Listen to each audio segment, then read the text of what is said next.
آپ کے خیال میں پرائم منسٹر کے ساتھ ڈی جی ایف آئی اے جو ہے وہ گپ لگانے جاتا ہے؟ گپ تو نہیں لگانے چاہتا نا، مطلب وہ تو ایک اپنے کوئی کام ہوگا تب. نہیں، انکار میں نے نہیں کیا، میں نے انکار کبھی بھی نہیں کیا، میں نے قانونی پوزیشن بتائی. کیا پرٹیکولر خواہش تھی جو عمران خان صاحب چاہتے؟ وہ جو آج کل چل رہی ہیں چیزیں، پہلے بھی چلتی رہی ہیں. حمزہ شہباز اور دوسرے جو ان کا بیٹا ہے وہ سلمان شہباز، اور پھر ان کی پوری فیملی جو اب ان کی بیوی بچے اور رشتہ داروں کے بھی، ان کی بیگم جو صاحبہ، جعلی کمپنیوں کا جو کیس تھا اس وقت، 56 جعلی کمپنیوں کا. ٹھیک ہے، جی ہاں. تو وہ کیا چاہتے تھے اور آپ نے کیوں انکار کیا؟ کیا وہ میں نے اس لیے انکار کیا کہ دو وجوہات تھی. میرے پاس ایک تو انکوائریز نہیں تھی، ون. دوسرا یہ پروونشل اینٹی کرپشن کا مینڈیٹ تھا، اس کے لیے یہ اس پہ عمل ہوگا، اس پہ عمل نہیں. سابق ڈی جی ایف آئی اے نے اور بھی بڑی اہم باتیں کی اور بڑے اہم انکشافات کیے، اور بھی بہت سے لوگوں کے اوپر مقدمات بنانے کی بات ہوئی. ان کے پروگرام کا اس میں سے دوسرا حصہ بھی کلپ آپ کو دکھاتے ہیں، اس کے بعد اس پر تبصرہ کرتے ہیں. نواز شریف اور مریم نواز کے حوالے سے کیا خصوصی خواہشات تھی ان کی ایف آئی اے کی طرف سے؟ کیا توقعات تھی ایف آئی اے کے لیے؟ ان کی توقعات تو ظاہر ہے جو ابھی پوری ہو رہی ہیں، ابھی بھی پوری ہو رہی ہیں، ابھی بھی ہو رہی ہیں. اور دوسرے جو ان کے جو داماد ہیں، کیپٹن کیپٹن صفدر جو ہے، ان کے حوالے سے کہ بالکل ان کو تو بالکل جس طرح ہو رہا ہے ان کے ساتھ جو نیب کر رہا ہے. کیا پرٹیکولر اس وقت کیا کیپٹن صاحب کوئی اثاثوں کا ایشو بنانا چاہتے کیس یا کیا؟ یہ ایک کوئی تصویر آئی تھی، اس کے حوالے سے بھی ہو رہا تھا کہ یہ ٹیررزم کا کیس ہونا چاہیے. اچھا، یس. سوشل میڈیا پہ سوشل میڈیا پہ کوئی تصویر تھی فرسٹ لیڈی کی، اس کے متعلق. تو آپ نے کیا آپ کی رائے نہیں تھی؟ نہیں ہو سکتا. نہیں، یہ ٹیررزم کیسے ہو گیا؟ اچھا، ٹیررزم کیسے ہو گیا؟ ٹیررزم کی ایک ڈیفینیشن ہے قانون میں. اور وہ تصویر بھی ایک نارمل تصویر تھی، نارمل تصویر تھی، نارمل ایک تصویر تھی. شاہد خاقان عباسی صاحب کے حوالے سے بھی کوئی دباؤ تھا کہ ان کے اوپر بھی کچھ نکالیں، کچھ کریں؟ ہاں، مطلب شاہد خاقان عباسی صاحب کے جو کیس ابھی ایک کراچی کا مین چل رہا ہے، ایل این جی کا ہے، مطلب ایک نہیں تھا. مجھے تو ابھی یہ چیزیں مطلب اس لیے ڈیفیٹ ہو جاتی ہیں کہ وہ سارے کے سارے وہ نیب نے پورے کا پورا وہ کر لیا، اٹھا لیا. میں یہ نہیں کہوں گا کہ مجھے سامنے لایا جائے یا ایف آئی اے کو سامنے لایا جائے، لیکن ان کے خیال میں ہم زیادہ کمپیٹنٹ ہم بنا سکتے ہیں. اچھا، لیکن میں یہ سمجھتا تھا کہ نہیں، قانون یہ کہتا ہے، یہ نہیں کہتا، ہم نے قانون کے مطابق چلنا ہوتا ہے. تو سابق ڈی جی ایف آئی اے نے اس ملک میں ہونے والے سیاسی انتقامی احتساب کی کہانی کھول کر بیان کر دی اور اپوزیشن کے خلاف نیب کی مقدمے بازی کو بالکل ایکسپوز کر دیا. سابق ڈی جی ایف آئی اے جب یہ کہے گے کہ انہیں وزیر اعظم یہ حکم دیتے تھے کہ لیگی قیادت پر دہشت گردی اور غداری کے مقدمات بنائیں، تو اس سے زیادہ اور کیا ثبوت چاہیے کہ یہ معاملہ احتساب کا نہیں بلکہ کوئی اور معاملہ ہے، اور کس طرح محض اپنی تسکین اور اپنا غصہ نکالنے کے لیے ملک کی اداروں کا بے دریغ استعمال کیا جا رہا ہے. دن رات عوام سے جھوٹ بولا جاتا ہے کہ ادارے خود مختار ہیں اور اس کے پیچھے حکومت نہیں. حکومت یہ دعویٰ کرتی ہے کہ ہم کسی پر کوئی مقدمہ نہیں بنا رہے، جو کچھ ہے وہ سابقہ حکومتوں کا اپنا کیا دھرا ہے، اور نیب میں جتنے مقدمات ہیں وہ سارے پچھلی حکومتوں نے بنائے تھے. تو قانون کی حکمرانی کا بھاشن دینے والوں کو جس طرح بشیر میمن نے بے نقاب کیا ہے، اس کے بعد مجھے نہیں لگتا کہ پیچھے کچھ رہ گیا ہو. جو مریم نواز اور نواز شریف خاندان کے خلاف دہشت گردی کے مقدمات قائم رکھنے کی خواہش رکھتے ہیں، سابق حکمرانوں پر کرپشن کے الزام لگائے گئے. اگر کرپشن نکل آتی تو قوم آسانی سے مان جاتی، لیکن یہ بات کرپشن سے کہیں آگے نکل گئی ہے. اب اس کے پیچھے ذاتی خواہشات اور اداروں کا استعمال اور اس کا ایک سلسلہ نظر آتا ہے. تو یہ سیاست نہیں ہے بلکہ یہ وہ معاملہ ہے جس کی بنیاد پر قوم میں بڑے پیمانے پر تقسیم نظر آتی ہے. لوگوں کو ایک دوسرے سے لڑایا گیا اور ایک دوسرے کے خلاف نفرت پیدا کی گئی.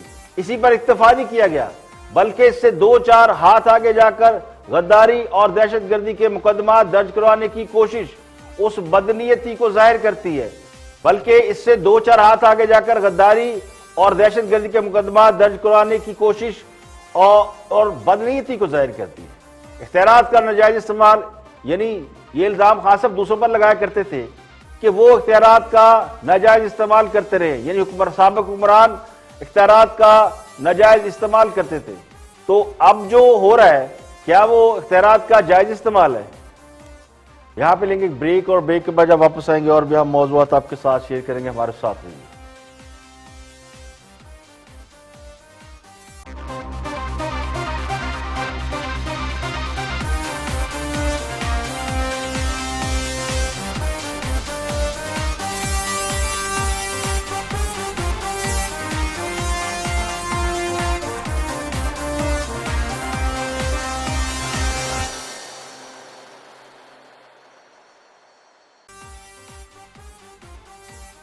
بسم اللہ الرحمن الرحیم. السلام علیکم. آپ دیکھ رہے ہیں پروگرام اختلاف رائے اور میں ہوں افتخار کاظمی. اس کے حوالے سے گفتگو کر رہے ہیں پیپل پارٹی کے بہت سینئر رہنما چودھری منظور آف دی ریکارڈ. میں دیکھتے ہیں کہ وہ کیا فرماتے ہیں پیپل پارٹی کا پوائنٹ آف ویو. اس میں 3 سابقہ جنرلز بھی ہیں، ان تینوں کے نام میں نے ایف آئی آر میں پڑھے ہیں. جی جنرل قیوم صاحب، جنرل ترمزی صاحب اور جنرل قادر بلوچ صاحب. یہ بھی ایک پہلی بار ہو رہا ہے. چلو شکر ہے وہ بھی ہماری صف میں آ کے کھڑے ہو گئے. دوسری بات کیا کہہ رہے ہیں ان کا نام نہیں ہونا چاہیے؟ نہیں مطلب ہے مجھے تو خوشی ہے، مجھے تو خوشی ہے اس بات کی. دوسری بات خوش ہے کہ یہ ایف آئی آر ان کے اوپر ہوئی ہیں، خوشی ہے. ایسا جرم کیا ہے جس پہ آپ یہ بغاوت کا مقدمہ یا غداری کا مقدمہ درج کر رہے ہیں؟ سر وزیر اعظم کہہ رہے ہیں انڈین نیریٹو کو آگے بڑھا رہے ہیں نواز شریف صاحب. نہیں، انڈین نیریٹو کیا ہے؟ آئین کی حکمرانی کی بات کرنا انڈین نیریٹو ہے. کہنا یہ سب تمام ادارے آئینی حدود میں رہے، یہ انڈین نیریٹو ہے. دوسری بات یہ ہے کہ میاں صاحب نے کہا کہ آئی ایس آئی چیف نے مجھے کہا اس وقت کے کہ آپ استعفیٰ دے دیں، اسٹیپ ڈاؤن کر جائیں. اگر تو یہ بات غلط ہے تو ان کو آنا چاہیے، اس کی تردید کرنی چاہیے کہ نہیں یہ غلط میاں صاحب کہہ رہے ہیں. اور اگر یہ ٹھیک ہے تو جن پہ یہ بات کر رہے ہیں غداری کا مقدمہ ہو رہا ہے، تو جنہوں نے یہ بات کی ہے ان کا کیا علاج ہے؟ یہ عجیب بات ہے. جو یہ بات بتا رہے ہیں وہ غدار ہیں، اور جنہوں نے یہ کہا پرائم منسٹر کو جا کر ایک ماتحت ادارے کے سربراہ نے، تو اس کے بارے میں پھر آپ بتا دیجئے وہ کیا ہے، کیا حیثیت ہے. دوسری بات، بدقسمتی سے ہمارے ہاں ڈائیلاگ کا رواج نہیں رہا. مذاکرات کرنے کو ہم سمجھتے ہیں کہ بہت بڑا گناہ ہے، گناہ کبیرہ ہے. اور یہ روایت بدقسمتی سے خان صاحب کی عطا کرتا ہے، جن کے مطابق مخالفین سے بات کرنے کا مطلب اسے این آر او دینا ہے. دنیا کے بڑے سے بڑے مسائل مذاکرات کی میز پر حل ہوئے. جنگوں کا انجام یا جنگوں کا اختتام بھی بالآخر مذاکرات پہ ختم ہوتا ہے. لیکن ہمارے یہاں ڈنڈا پیر ہے بگڑے تگڑے تھا، سارے مسائل ڈنڈے سے حل کرنے کی کوشش کی جا رہی ہے، جس سے معاشرے میں گھٹن بڑھ رہی ہے. جن معاشروں میں ڈائیلاگ نہیں ہوتا، مذاکرات نہیں ہوتے، بات نہیں ہوتی، وہاں انتہا پسندی اور انارکی خود بہت جنم لے لیتی ہے. خلفشار خود بہت پیدا ہو جاتا ہے، کسی دشمن کی کوئی ضرورت ہی نہیں ہے. تو اس وقت ہم ایسی صورتحال سے گزر رہے ہیں. کوئی کسی سے مذاکرات یا ڈائیلاگ کرنا ہی نہیں چاہتا، اور جو کرنا چاہتا ہے اسے قوم کی نظروں میں مجرم قرار دینے کی کوشش کی جاتی ہے، اسے کٹہرے میں کھڑا کر دیا جاتا ہے کہ اس سے بڑا مجرم ہی کوئی نہیں ہے. آپ نواز شریف کے نظریے سے اختلاف کر سکتے ہیں، ان کے بیانیے کو رد کر سکتے ہیں، لیکن جو باتیں دستور کی بالادستی کے حوالے سے کی گئی ہیں یا سول سپریمیسی کہی جاتی ہے، اسے اگر بھارتی جھنڈا کہا جائے گا، یعنی دستور کی بات کرنا یا سول بالادستی کی بات کرنا، یہ بھارتی بیانیہ کیسے ہو گیا؟ کیا ہمارا آئین بھارتی آئین کے تابع ہے؟ جب ہمارا اپنا آئین ہے، ہمارا اپنا دستور ہے.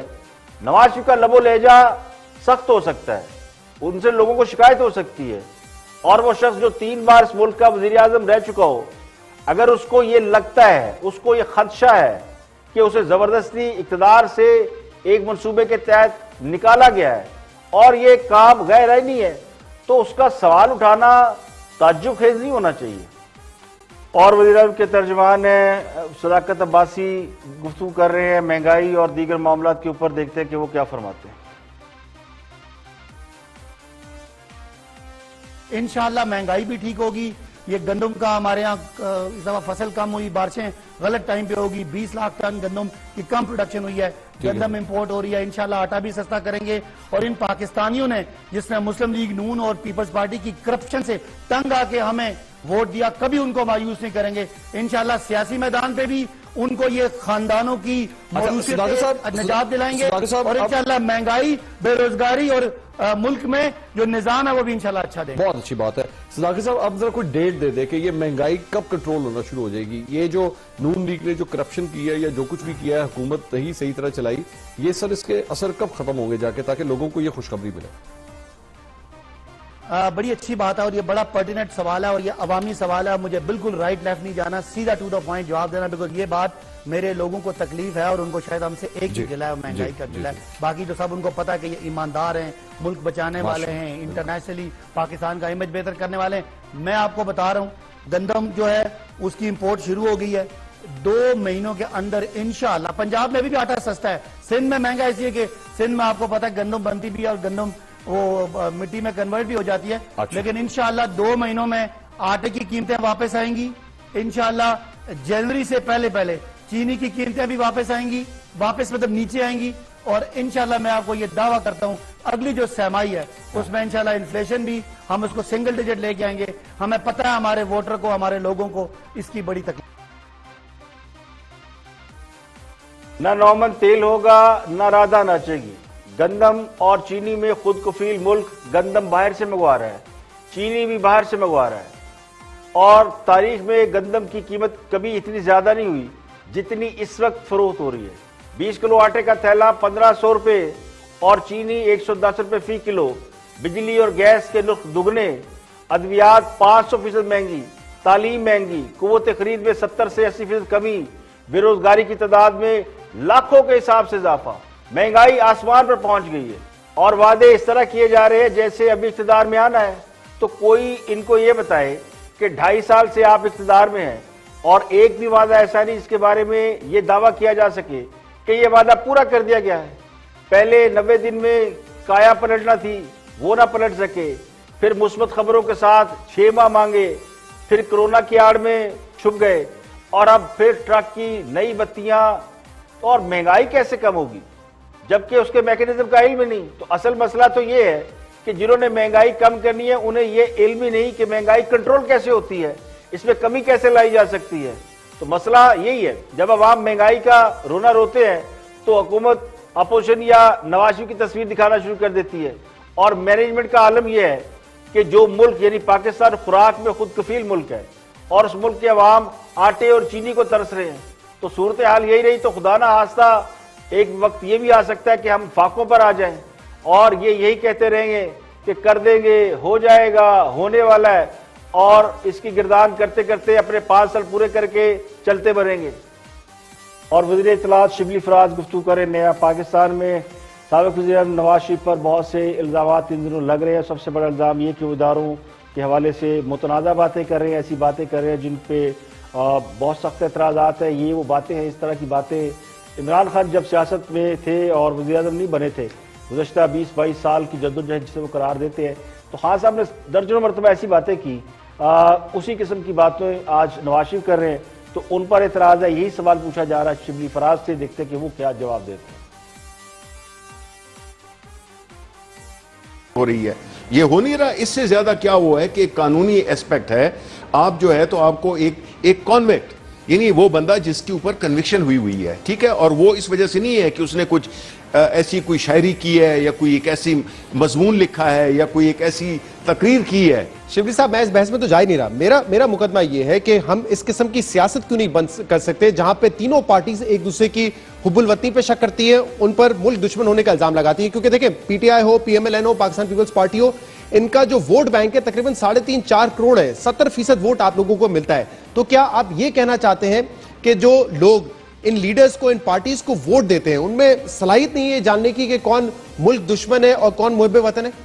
آپ مجھے یہ بتائیں کہ پچھلے 72 سال میں مختلف حکومتیں آئی ہیں, کسی بھی پرائم منسٹر چاہے وہ ایکس ہو یا سٹنگ ہو, اس نے اس قسم کی باتیں کی ہیں جو کہ اس نے کی ہیں, جو کہ خود ایکچولی پروڈکٹ ہے, کسی نے کی ہیں.